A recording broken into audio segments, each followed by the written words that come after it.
Welcome to the Boston Learning Summit. Today, over the course of the day, we'll have over 90 organizations represented, some of whom have been working with the Boston Public Schools and Boston After School and Beyond for the last 5 years on this new integrated model of summer learning. And many of you are new.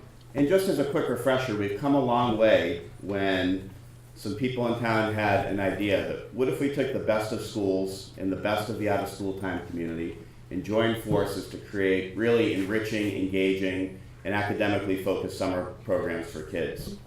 We're proud to say that not only has that happened, but we have great results to share. So today is all about learning. We're going to hear about the near-term findings of a study that is supported by the Wallace Foundation and being conducted by RAND. If you look at summer learning in Boston today, you'll see that it's citywide. And we're extending the classroom to the community. And the diversity of providers is really meeting the diverse array of needs that kids present. And so by working together, we can do more than we can do alone. And it's worth noting that when you look across the city, kids are learning in new learning environments. They're on Thompson Island, at Hale Reservation. They're on college campuses. They're at workplaces. They're accessing Boston's cultural institutions. They're sailing. They're doing things they might not otherwise do. It isn't that the point of having everyone work together.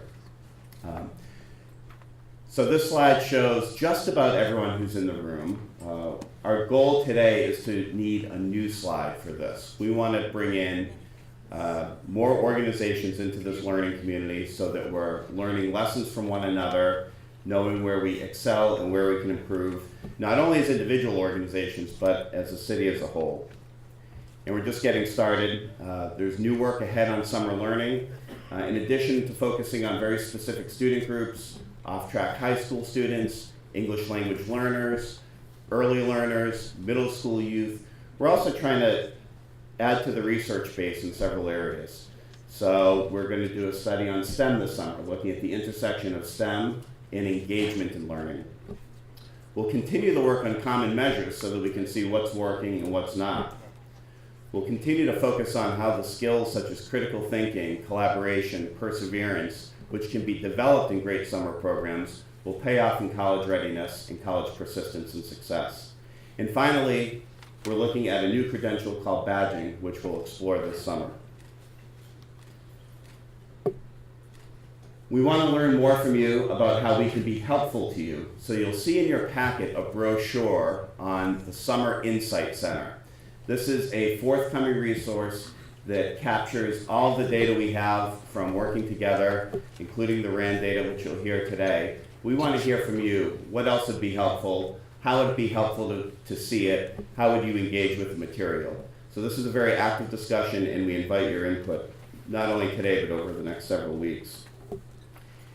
And finally, I'd like to thank the funder communities for supporting this project. It began in 2010 with the Boston Opportunity Agenda, and was supported by the Wallace Foundation and several other funders.